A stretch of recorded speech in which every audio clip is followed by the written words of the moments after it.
ini adalah hari yang baru, sambungan yang kemarin guys. Jadi kemarin kita udah bahas masalah mindset. Sekarang hari ini aku bakalan kasih tahu kalian tentang pola makan. Ya, jadi aku tuh di sini kasih tahu kalian itu step by step guys. Karena kalaupun kalian tahu gerakan, tapi kalian belum tahu yang best ini, kalian juga bakalan nanti gagal di tengah jalan lagi. Sekarang pola makan ini kan setiap orang itu berbeda-beda ya guys. Aku tahu kalian pasti bingung cara hitung-hitung kalorinya. Kita gak usah sampai ke situ dulu. Kalau misalnya kalian lagi ASI, itu patokannya itu kalian kan gak boleh kurangin makanan kalian tuh. ASI itu kita tuh malah harus kalorinya lebih tinggi daripada normal, karena metabolisme kalian jauh lebih cepat daripada orang normal. Kalian butuh menghasilkan si ASI ini untuk bayi kalian, tapi kalian bisa jaga di menu makanan.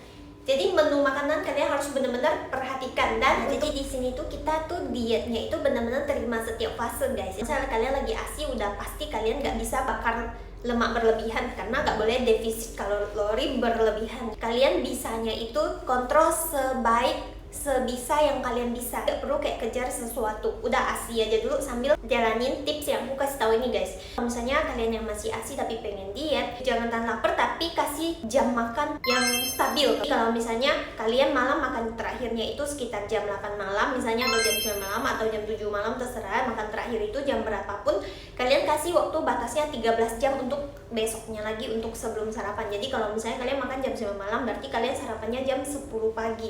Kalau bisa, saran aku itu masukin sayuran dulu. Di sarapan kan jarang-jarang tuh kalian makan sayur biasanya, ya kan?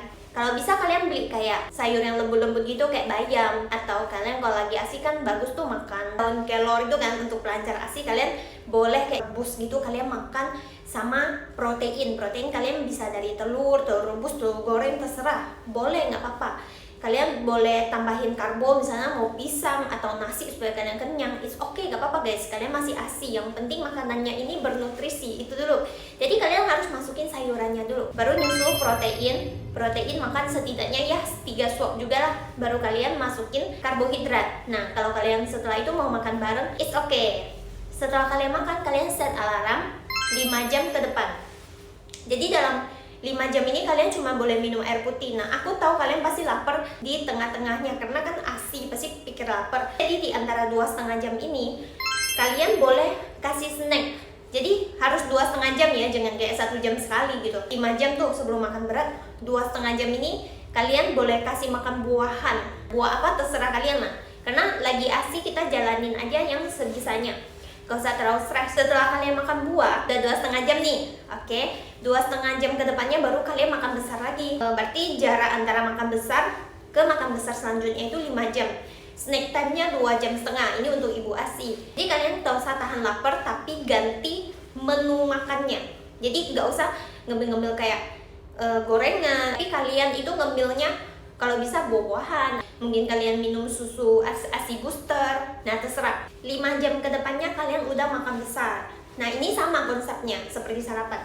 Sayur dulu, protein, karbohidrat. Misalnya kalian masak lah kalau bisa. Kalau memang kalian nggak bisa masak, misal kalian beli nasi padang misalnya, kalian panggil aja ayamnya itu yang dada.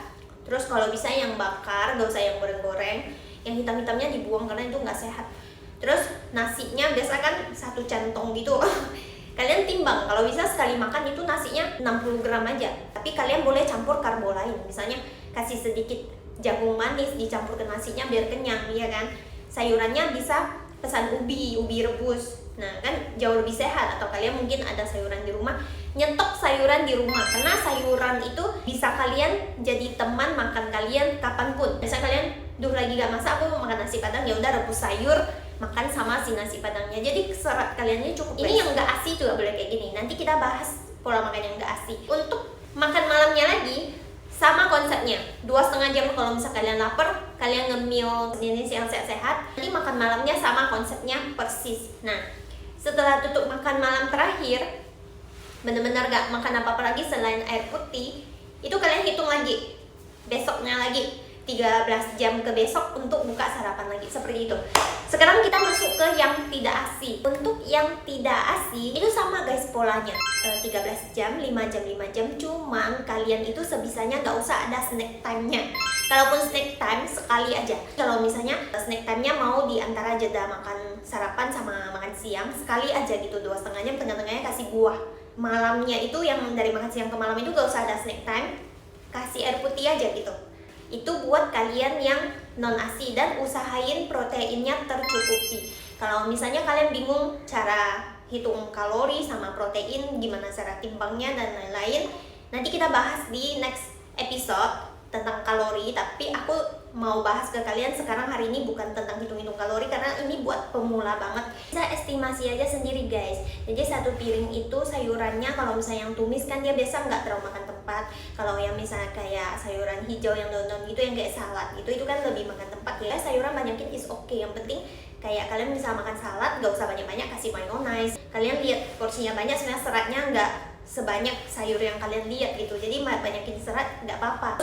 Untuk karbonya, misal kalian pengen makan nasi putih sekitar 50-60 gram aja. Sisanya aku mix sama karbo lain, misalnya sama jagung, atau kalian mau mix sama ubi, atau kalian mau toto aja, ubi aja, jagung aja, atau kentang aja, terserah. Kalian proteinnya ini bisa sesuaikan sama kebutuhan kalian. Kalau misalnya berat badan kalian itu 50 kilo, kalau kalian mau makan proteinnya 1,6 gram nih misalnya, berarti 1,6 gram kali berat badan ideal kalian misal 50 kilo yang tadi, kalian butuhnya 80 gram.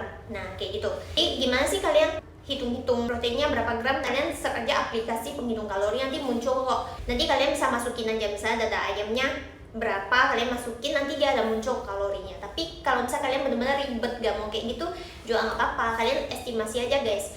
Dada ayam satu piece itu kalian boleh bagi setengah dada buat sekali makan. Nah estimasi segitu aja sih guys. Sambil kalian perhatikan perubahan apa sih dalam badan kalian, karena kita masing-masing orang pasti beda. Yang penting kalian perhatikan, ya aku agak kekurangan ini, udah aku tambahin. Misalnya kalau ada kelebihan apa aku kurangin kayak gitu. Jadi gak usah terlalu banyak ribet juga, jalanin aja dulu yang aku kasih tahu kalian ini guys. Oke? Untuk yang mindset, kalian benar-benar harus harus selaras. Kamu dan badan kamu harus selaras, kasih dia semua yang sehat-sehat. Setiap hari nge-push diri kalian ya, supaya kalian benar-benar bisa sayangin dan cintai dengan tulus badan kalian satu-satunya ini. Pola makan di jam makannya sama menunya diperhatikan.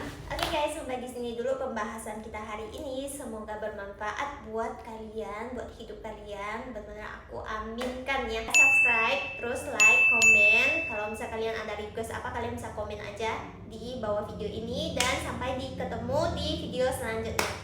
Aku Monica Lim, see you and dadah.